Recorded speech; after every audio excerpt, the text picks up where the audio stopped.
નમસ્કાર દર્શક મિત્રો, આયોજક મિત્રો સૌનું હાર્દિક સ્વાગત છે। હું છું અભિનેત્રી જાની મકવાના। તપાસ કરતા પહેલા નજીક સદમ કે સમાચાર પર। ભરૂચમાં કાંસ સફાઈમાં વેટ ઉતારી હોવાના મામલે પાલિકાના ચીફ ઓફિસર ઘટના સ્થળે। મક્તમપુરના નારાયણ હોસ્પિટલ નજીકની કાંસની મુલાકાત કરતા કાંસની સફાઈ ન થઈ હોવાનો ભાંડો ફૂટ્યો। ભરૂચ મહમ્મદપુરા નજીક સિટીઝન શોપિંગ સેન્ટર જર્જરિત હોવાથી પાલિકા એક્શન મોડમાં। નગરપાલિકા જીબી અને ગેસ એજન્સીઓએ સંકલનમાં રહી કાર્યવાહી કરી જીબીના કનેક્શન કાપ્યા, મીટરો જપ્ત કર્યા। અંકલેશ્વરમાં લિવ ઇન રિલેશનશિપમાં પ્રેમીએ બે સંતાનની માતાની હત્યા કરી, હથોડી માથામાં મારીને ગંભીર ઈજા પહોંચાડી હત્યા કરી હોવાના આક્ષેપ। ભરૂચ નગરપાલિકાએ વરસાદી કાંસની સફાઈમાં વેઠ ઉતારી હોવાના મામલે આખરે ભરૂચ નગરપાલિકાના ચીફ ઓફિસર હરેશ અગ્રવાલે પણ ભરૂચના વોર્ડ નંબર 6માં નારાયણ હોસ્પિટલ નજીકની કાંસની મુલાકાત કરી હતી। જોકે આ કાંસના દ્રશ્યો જોઈને ખુદ ભરૂચ નગરપાલિકાના ચીફ ઓફિસર ચોંકી ઉઠ્યા હતા અને કાંસની સફાઈ જ નથી થઈ તેવું પણ તેઓએ કહ્યું હતું। જોકે આ વરસાદી કાંસની સફાઈ કરવા માટે લોખંડની જાળી લગાવેલી છે, તેને વેલ્ડિંગ વડે તોડીને અંદર મશીનરી ઉતારીને પણ કાંસની સફાઈ કરવામાં આવશે તેવી બાહેધરી પણ ભરૂચ નગરપાલિકાના ચીફ ઓફિસરે આપી હતી। જોકે કાંસ સફાઈનું કામ કરનાર કોન્ટ્રાક્ટરોની લાપરવાહીનું કૌભાંડ પણ સામે આવ્યું હોવાનું પણ માનવામાં આવે છે। હાલ તો નગરપાલિકાના ચીફ ઓફિસરે સ્થળ નિરીક્ષણ કરી વરસાદી કાંસની સફાઈ કરવામાં આવશે તેમ કહ્યું છે। ભરૂચ નગરપાલિકામાં વરસાદી પાણીના નિકાલ માટે નાની મોટી થઈ, કાચી પાકી થઈ લગભગ 27 જેટલી કાંસ ગટર છે। ભરૂચ નગરપાલિકા દ્વારા દર વર્ષે પોકલેન્ડ, જેસીબી અને ડમ્પર મૂકી અને આ કાંસોને ડીસિલ્ટિંગ કરવામાં આવે છે। આ વર્ષે પણ આ કામગીરી હાથ ધરવામાં આવેલ છે।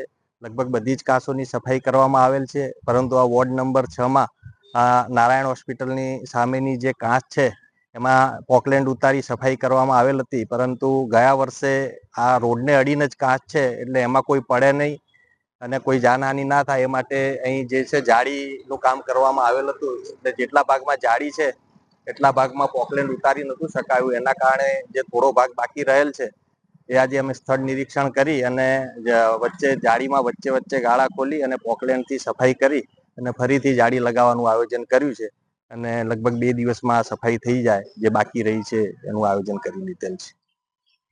નવા બોરભાટા ગામની તક્ષશિલા સ્કૂલની પાછળ આવેલી એક સોસાયટીમાં 24 વર્ષીય જગદીશ ઉર્ફે જગ્ગો રમેશ રાઠોડ અને 30 વર્ષીય રેણુકાબેન કલ્પેશ રાઠોડ છેલ્લા 4 મહિનાથી લિવ ઇન રિલેશનશિપમાં રહેતા હતા। ગત રોજ મોબાઈલનો ઉપયોગ કરી રહ્યા હતા તે બાબતે જગદીશ સાથે બોલાચાલી થઈ હતી। જોતજોતામાં આ ઝઘડોએ ઉગ્ર સ્વરૂપ ધારણ કરી લીધું હતું। ગુસ્સા પરથી કાબુ ગુમાવી બેસેલા જગદીશે ઘરમાં રહેલા એક વજનદાર હથિયાર વડે રેણુકાબેન ઉપર તૂટી પડ્યો હતો।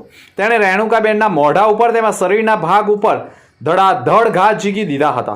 લોહી લુહાણ હાલતમાં ચીસાચીસ થતા આસપાસના લોકો દોડી આવ્યા હતા। ગંભીર રીતે ઘવાયેલી રેણુકાબેનને તાત્કાલિક સારવાર અર્થે ગડખોલ પીએચસી સેન્ટર ખાતે ખસેડવામાં આવી હતી। જોકે તેમની તબિયત વધુ લથડતા વધુ સારવાર અર્થે સુરત સિવિલ હોસ્પિટલ ખાતે રિફર કર્યા હતા, જ્યાં આજે સવારે 7 કલાકે સારવાર દરમિયાન તેમણે આખરી શ્વાસ લીધો હતો। મૃતક રેણુકાબેનના અગાઉના પતિની 2 સંતાનો હતા અને બંને બાળકો પણ માતા અને જગદીશ સાથે જ રહેતા હતા। માતાની નજર સામે થયેલા લોહિયાળા ખેલ અને ત્યારબાદ માતાના મોતના પગલે બંને બાળકોએ માતાની છત્રછાયા ગુમાવી દીધી છે અને આઘાતમાં સડી પડ્યા છે। હત્યારા જગદીશ ઉર્ફે જગાને પોલીસે દબોચી લીધો છે।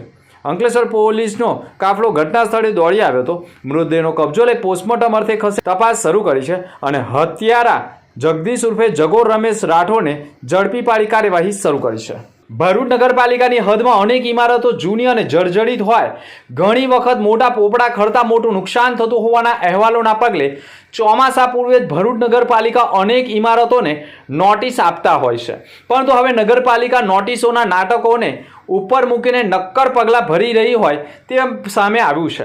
ભરૂચના પશ્ચિમ વિસ્તારનું મહમ્મદપુરા નજીક આવેલ સિટીઝન શોપિંગ સેન્ટર કે જે 2001માં નિર્માણ થયું હતું અને તે 25 વર્ષથી લોકો રહેતા હોય અને નીચે દુકાનોના વેપારો પણ ચાલતા હોય, પરંતુ 25 વર્ષમાં શોપિંગ સેન્ટરની કોઈ જ રિનોવેશનની કામગીરી ન થતાં અત્યંત જર્જરિત બની ગયેલા સિટીઝન શોપિંગ સેન્ટર સેન્ટરની મોટી ગેલેરીઓ વારંવાર પડતા નીચે કામ કરી રહેલા વેપારીઓના જીવનું જોખમ ઊભું થતું હોય અને શોપિંગ સેન્ટરની મરામત માટે છેલ્લા 3 વર્ષથી નગરપાલિકાએ વારંવાર નોટિસો આપી મિલકતનું રિનોવેશન કરાવવા અંગે આહવાન કર્યા બાદ પણ સિટીઝન શોપિંગ સેન્ટરના રહીશોએ આળસ નહીં ખંખેરતા સંપૂર્ણ જર્જરિત બની ગયેલા શોપિંગ સેન્ટર મુદ્દે પાલિકા તંત્ર નક્કર કાર્યવાહી કરવાના મૂડમાં આવી ગયું છે.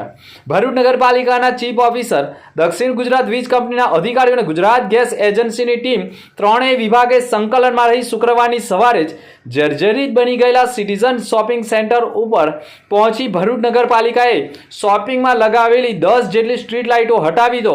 ગુજરાત ગેસે મુખ્ય ગેસ કનેક્શન કાપી નાખી સીલ કર્યું હોય તો દક્ષિણ ગુજરાત વીજ કંપનીએ પણ થાંભલા ઉપર ચડી શોપિંગ સેન્ટરનું વીજ કનેક્શન કાપી નાખી જર્જરિત શોપિંગના વેપારીઓ તથા રહીશોના 50થી વધુ મીટરો પણ કાઢી લઈ જપ્ત કરતા જર્જરિત ઇમારતોમાં રહેતા રહીશો અને વેપારીઓ મેદાનમાં ઉતરી તંત્ર સામે ભારે આક્રોશ વ્યક્ત કરવા સાથે વીજ કનેક્શન ગેસ બંધ કરી દીધું. જોકે પાલિકાએ રહીશો માટે વૈકલ્પિક જગ્યાની ફાળવણી કરવી જોઈએ તેવી માંગ સાથે રહીશો મેદાનમાં ઉતર્યા હતા.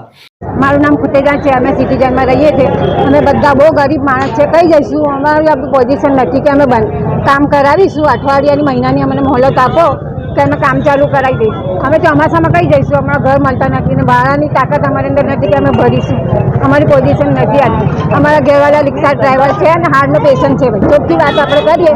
આપણી કઈ કન્ડિશન હજી એટલી નથી કે અમે ગેસ બિલ, લાઇટ બિલ અમારું મહેરબાની કરીને તમારે હાથ જોડીએ કે તમે આટલું અમારું કામ કરી દો એ મહેરબાની થશે. મેરુનિસા મહેબૂબ પટેલ. અમે સિટીઝનમાં રહીએ પણ અમને તમે વગર પૂછ્યા વગર લાઇટની માલિક છું એવું બોલ. હા, એ તો ખબર જ છે કે ફ્લેટના માલિક અમે છે. તમે અમને મુદ્દત આપો થોડા દિવસની તો અમે કરીએ. તમે ડાયરેક્ટ જ ગેસ પાઇપલાઇન ને લાઇટ બિલ કાપી કાઢો તો શું કામનું? અમારે મારા હસબન્ડનું બી ઓપરેશન કરાવ્યું હજી 4 દિવસ થયા તો અમે ગરમીમાં જઈશું કઈ એમને મૂકીને? આટલી અમારી નમ્ર વિનંતી છે કે તમે ચાલુ કરાવી દો અમને. જોકે નગરપાલિકાના ચીફ ઓફિસર હરેશ અગ્રવાલે કહ્યું હતું કે સિટીઝન શોપિંગ સેન્ટર અત્યંત જર્જરિત હોય, ઠેક ઠેકાણે ગેલેરીઓ ધસી પડી હોય અને સંપૂર્ણ શોપિંગ જર્જરિત હોય. આ બાબતે વારંવાર ઇમારતમાં રહેતા લોકોને નોટિસો આપવા છતાં તેઓ કોઈ જ કાર્યવાહી ન કરતા આજે નક્કર કાર્યવાહી કરવામાં આવી છે.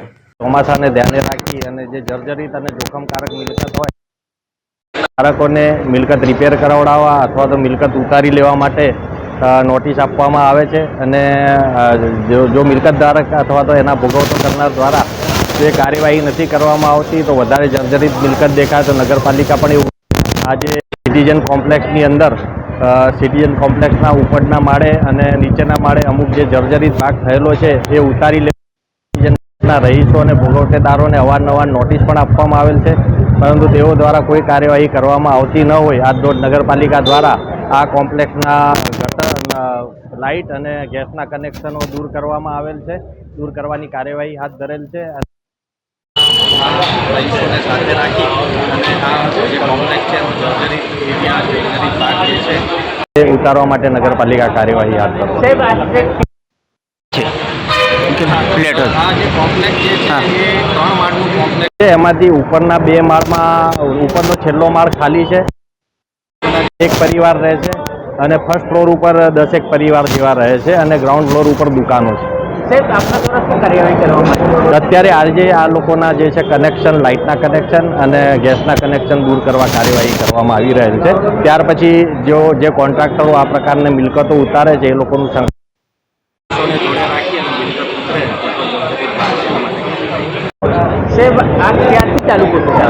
છેલ્લા કેટલાય દિવસોથી પાણીની અછતોનો સામનો કરી રહેલા ભરૂચ શહેરના નાગરિકો માટે રાહતના સમાચાર સામે આવ્યા છે. ભરૂચ નગરપાલિકાએ જાહેર કરેલી માહિતી અનુસાર સરદાર સરોવર નર્મદા નિગમ લિમિટેડ દ્વારા મુખ્ય કેનાલમાં પાણી છોડવામાં આવ્યું છે. હાલ આ પાણી કેનલ મારફતે આગળ વધી રહ્યું છે અને 20 જૂનથી ભરૂચ શહેરના પાણી પુરવઠા માટે જરૂરી જથ્થો ઉપલબ્ધ થવાની શક્યતાઓ વ્યક્ત કરાઈ રહી છે. હાલ એક સમય પાણી પુરવઠો અપાય છે, જોકે મુખ્ય કેનાલમાં પાણીની આવક બંધ રહેવાના કારણે છેલ્લા કેટલાય સમયથી શહેરમાં પાણીની ઉપલબ્ધી પર અસર પડી હતી, જેને ધ્યાનમાં રાખીને નગરપાલિકા દ્વારા ઉપલબ્ધ જથ્થાના આધારે શહેરમાં એક સમયે પાણી પુરવઠો આપવામાં આવી રહ્યો હતો. જોકે હવે પરિસ્થિતિ સુધારો થઈ રહી છે.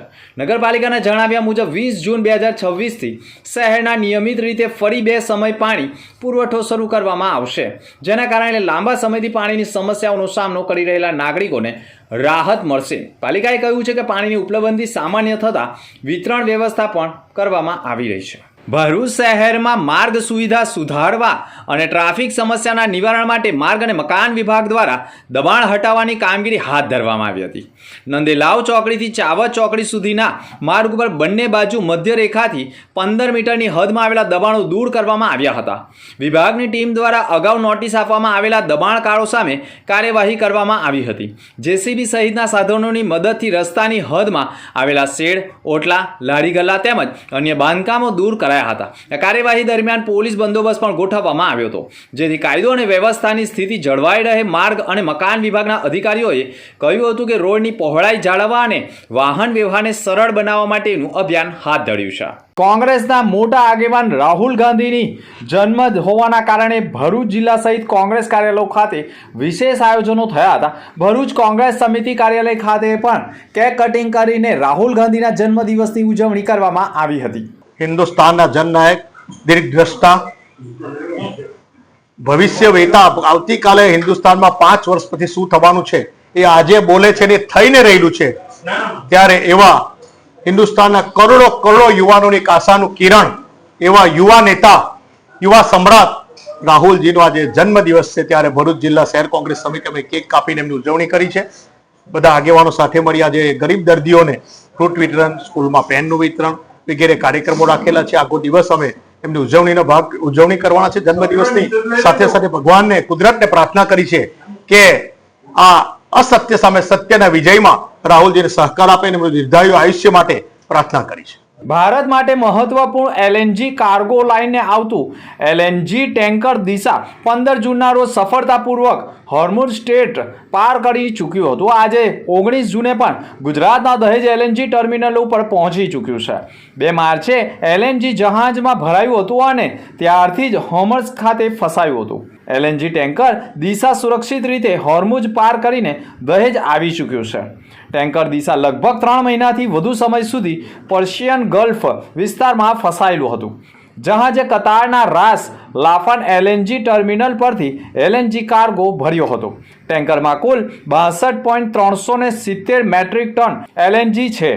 તો જહાજ વિશે વાત કરીશું તો આ જહાજનું સંચાલન પણ કરવામાં આવી રહ્યું છે અને મોટા પ્રમાણમાં લોકોમાં પણ ખુશીનો માહોલ સર્જાયો છે. જંબુસર નગરને સ્વચ્છ અને સુંદર બનાવવા જંબુસર નગરપાલિકાને જીયુડીસી દ્વારા જેટિંગ કમ સક્શન તથા ડસ્ટિંગ મશીન આશરે 70 લાખ રૂપિયાનું સરકાર તરફથી આપવામાં આવતા જંબુસર નગરમાં ગટરની મુખ્ય લાઇન ચોકઅપ હોય તો પાણીનું પ્રેશર માઈને સાફ કરવા તથા કાદવ કીચડ પણ કાઢવા માટેનું ઉપયોગમાં લઈ શકાય છે. જંબુસર નગરમાં ગટર ઉભરાવાની સમસ્યાનું નિરાકરણ આવશે. આ મશીનનું ઉદ્ઘાટન પ્રસંગે નગરપાલિકા હાઈસ્કૂલ ખાતે ધારાસભ્ય ડીકે સ્વામીના વરદ હસ્તે યોજાયો હતો. આ પ્રસંગે નગરપાલિકાના મોટા હોદ્દેદારો પણ જોડાયા હતા. આમોદ શહેર અને તાલુકામાં આજે ભક્તિ, આસ્થા અને શક્તિનો અનોખો મહાસંગમ જોવા મળ્યો છે. શ્રી મા ખોડલધામ ટ્રસ્ટ ગાગવડના દશાબ્દી મહોત્સવ ઉપલક્ષમાં વાપીથી પ્રસ્થાન કરેલી પવિત્ર યાત્રા ખોડલધામ રથયાત્રા આમોદની પાવન ધરા ઉપર પહોંચતા ખુશીની માહોલ જોવાયો છે. રથયાત્રા આમોદ તાલુકાના વિવિધ ભ્રમણ કરીને ખોડલ માના આશીર્વાદનો સંદેશ જન સુધી પહોંચાડવાના પ્રયાસો કરી રહ્યું છે. સાથે આમોદ નગરમાં મોટી સંખ્યામાં ઉપસ્થિત થયેલા નગરજનો, મહિલાઓ ઉપસ્થિત રહ્યા હતા અને મોટા પ્રમાણમાં ભક્તો જોડાયા હતા. અંત મુખ્ય સમાચાર પર ફરી એક નજર. ભરૂચમાં કાચ સફાઈમાં વેટ ઉતારી હોવાના મામલે પાલિકાના ચીફ ઓફિસર ઘટના સ્થળે. મક્તમપુરના નારાયણ હોસ્પિટલ નજીકની કાચની મુલાકાત કરતા કાચની સફાઈ ન થઈ હોવાનો ભાંડો ફૂટ્યો.